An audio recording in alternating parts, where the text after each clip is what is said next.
Hey y'all, welcome to another episode of Vern's Misadventures. So, I ordered a couple of kits from Reactive Micro a while back.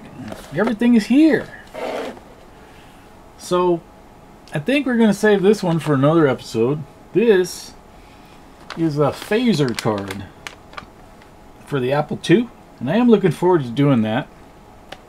But I've already started working on this, so I should probably finish this.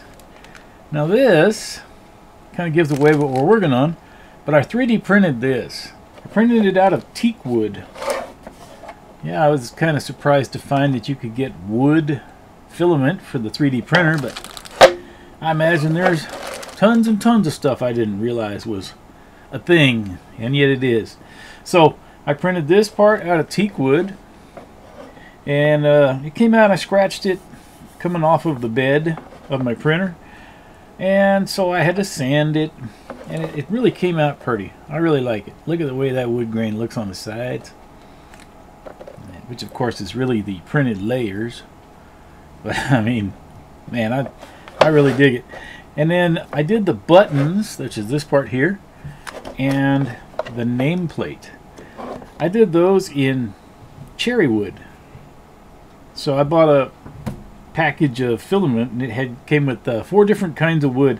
It had the teak, had the oak, it had the cherry, and I think it had walnut. And then the black part here where the lettering is, I just took a felt pen, colored it in. I also used this pen right here. I got out of Anita's, my wife, cricketing stuff. In fact, it even says cricket right on it. Look at that, cricket.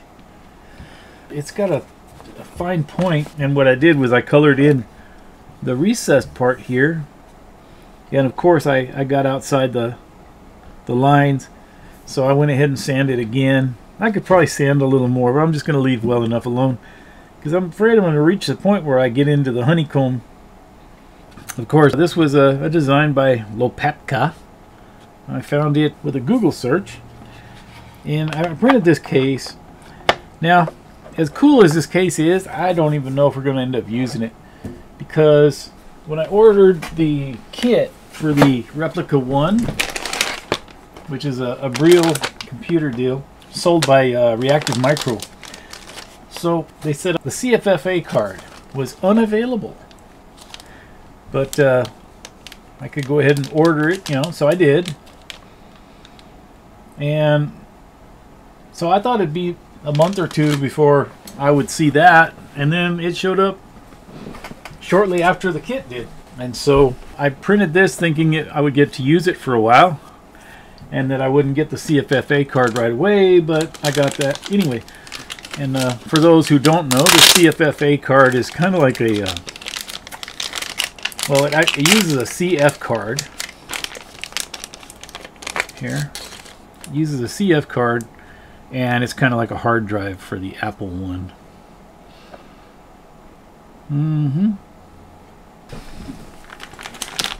And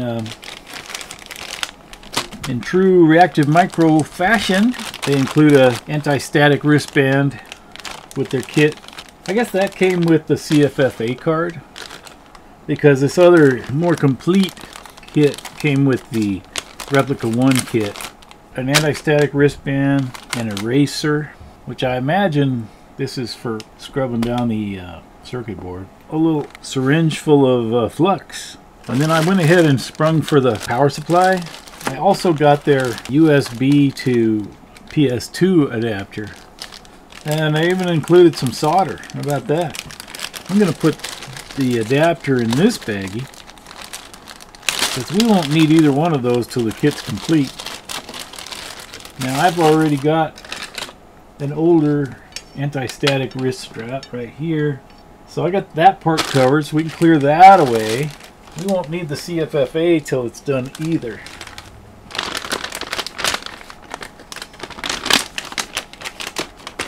Let's go ahead and strap up, and we'll have a look.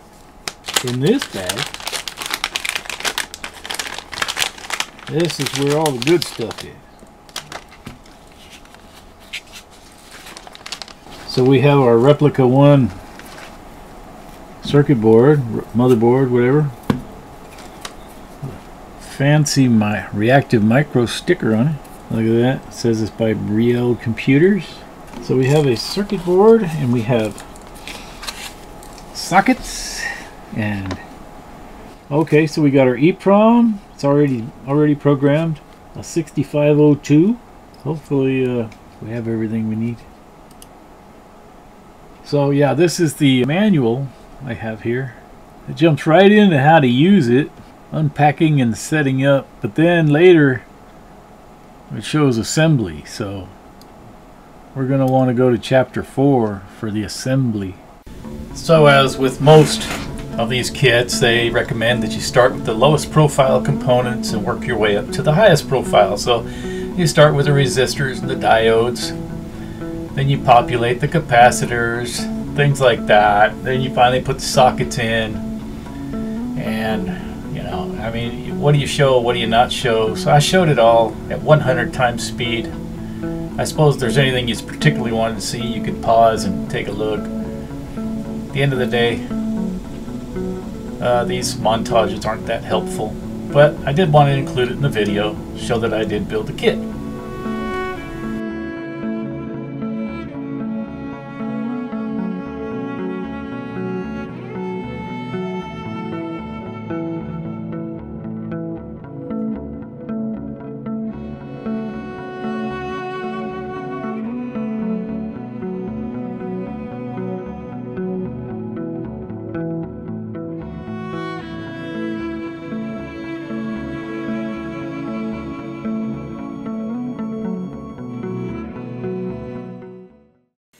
Yeah, so it says we got to go through these steps here to test it. So that'll be the next thing we do here. And if it passes the test, then we can put the chips in. So these ones here, these ones that say 104, the 0.1 microfarad ceramics here. I was one short on those. I don't know if I lost it or if I just never had it. But thankfully, I'm not building the phaser tonight, and there was another 104. So the 104 means that there is 4 places behind the decimal point, and a 1. How about that? So it's a 104. Anyway, 0.1 microfarad, and I got one from the other kit. So the other one from the other kit actually fits the board better. Yeah, the next step is to connect our power, and we'll do some voltage checks. Depending on how that goes, we may or may not be putting the chips in. So let's check this here. Okay, so it was 8 and 16 and 7 and 14. So 7 and 14, so we have 535.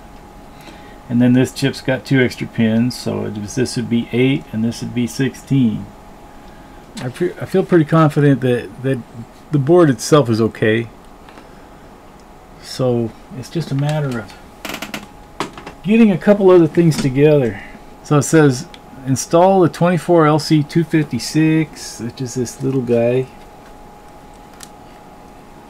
and the P8X32A. I might get to use my pin straightener. How about that?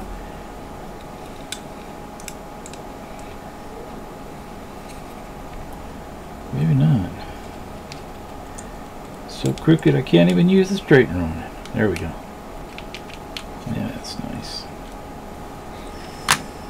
Alright. So there's our little notch.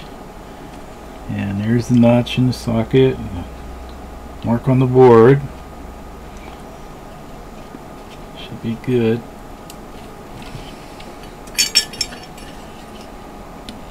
I don't know. Just didn't feel. I guess it's okay. Trying not to break the board in half putting these chips in. The other one that needed to go in was the P8X whatever. So we put the P8X 32AD40.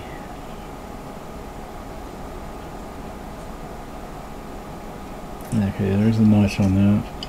And this is marked on the board that it goes here.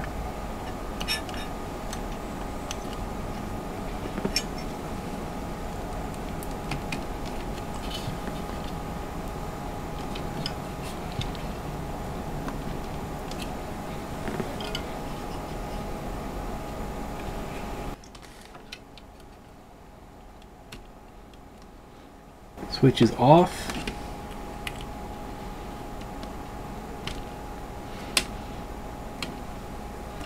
There's the monitor setup, and of course there's the Replica 1 on the little stand. So we'll point at the monitor with this camera and see what might happen. Let's turn it on. Alright, now we'll turn this on.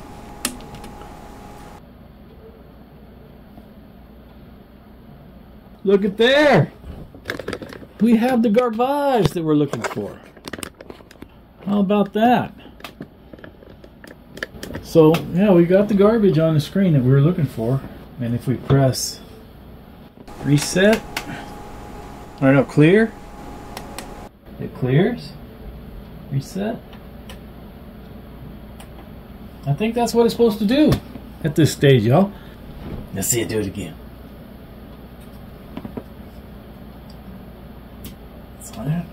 No sync. Okay. Hot diggity dog. Look at that. And then we press reset. Oh, we press click. It clears the screen. Nice. Alright, y'all. Let's put the rest of the chips in this bad boy. And I think I'm going to take it off this stand because it worries me putting chips in it with no support in the middle. I could easily break the freaking board in half. Alright, let's turn it off. And we'll remove power so that we can't accidentally screw this up. We'll remove this. Alright. Where are you at over here? Yeah. So let's go ahead and get this out of our way. We'll just loosen that old thumb screw. Alright. That's what we're supposed to see, by golly. Okay, remove the deal. Alright, we have the 27C128.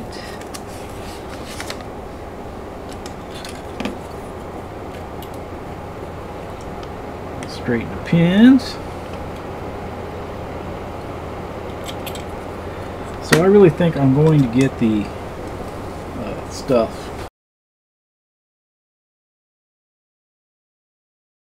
Yeah, the chip legs were not very shiny, and sometimes coming out of the foam they'll have a little bit of corrosion on them, so I sprayed all the sockets with deoxit. So this is the 27C128, the E-prong,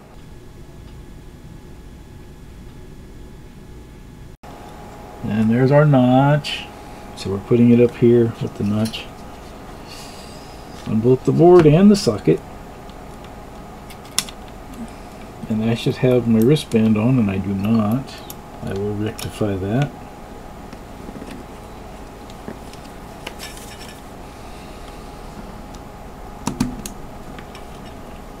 Okay. Well, there's one. Yeah, you can go ahead and turn it off, baby. Thank you for your help. Alright. So this is the... Oh, this is the 6502. That's what this is. I just couldn't read it. Let's put the 6502 on there. Let's see, is it straight already? Not entirely. Okay. Now it's stuck. Of course it is. Of course it's stuck. Oh my goodness. Alright. Alright. Now, the 6502 goes here, according to the board markings. Yeah. And the notch goes this way. Right? And it's in. That pin straightener is a game changer. I used to really struggle to put these things in.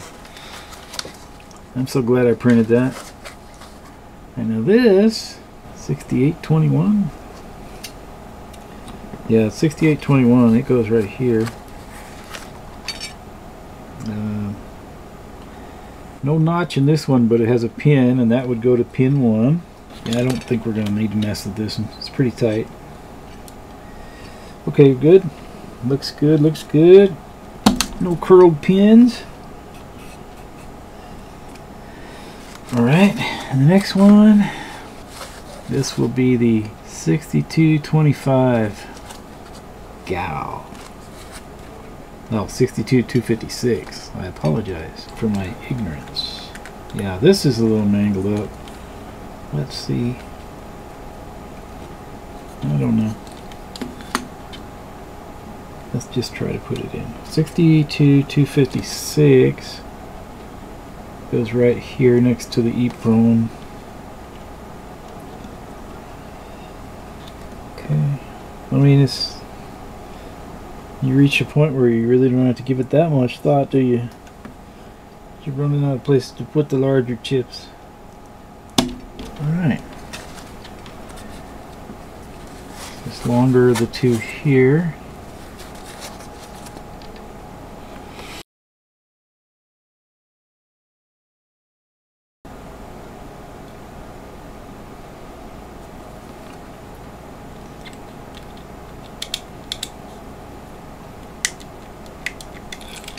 Careful. Careful. Alright. So if that fits in here, I think it seems to.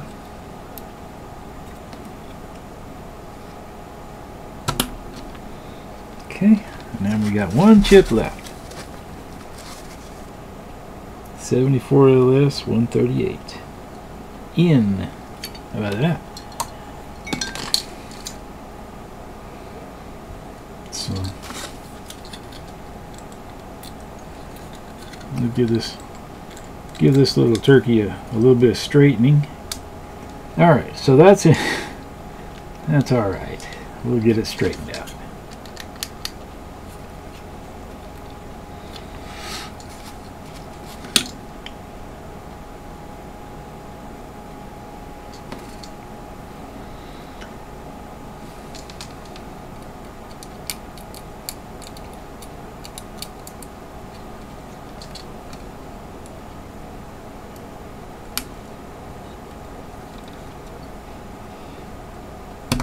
Alright, it's in, y'all. It's in.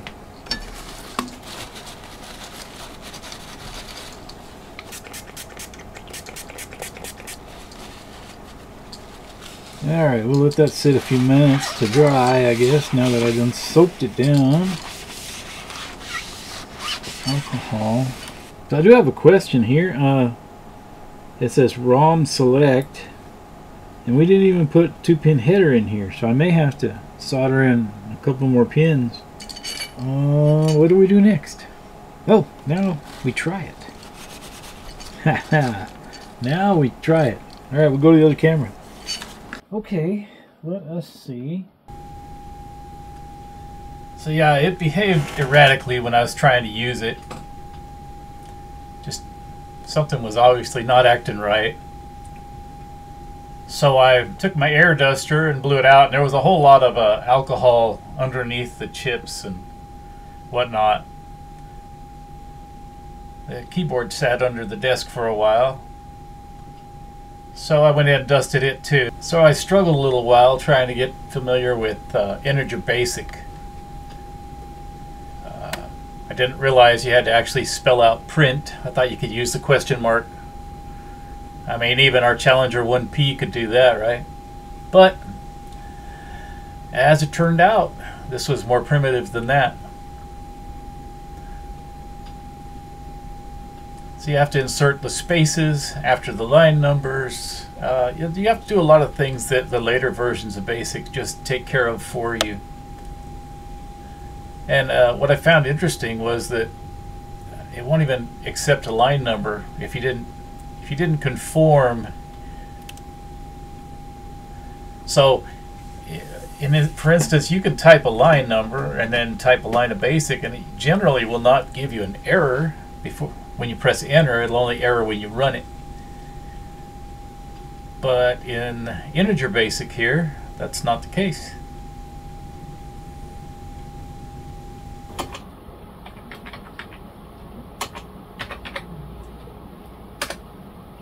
Now run. Oh, look at it go. Look at it go. Control C work? Should. Yeah. Yeah, it's acting so much better now. Huh.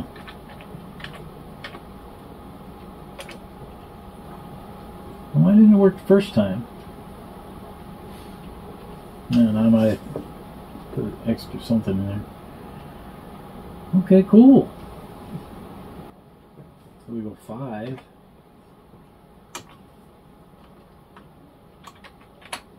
Whoops.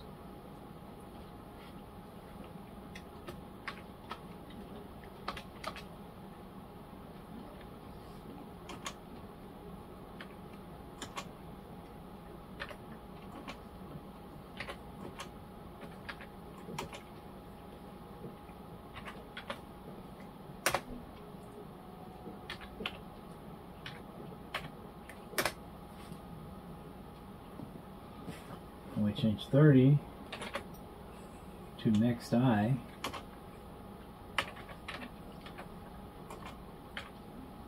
There you run. Oh, we better. Yeah, you're gonna get an error. Because we didn't put end.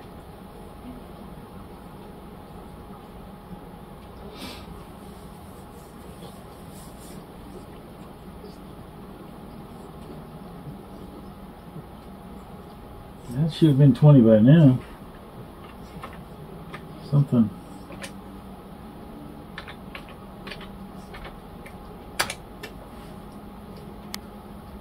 Oh, I left the go to 10 in there. Well, that explains it. That explains it. Okay. And that also explains why we didn't get an error. So now I gotta put line 40 in and run.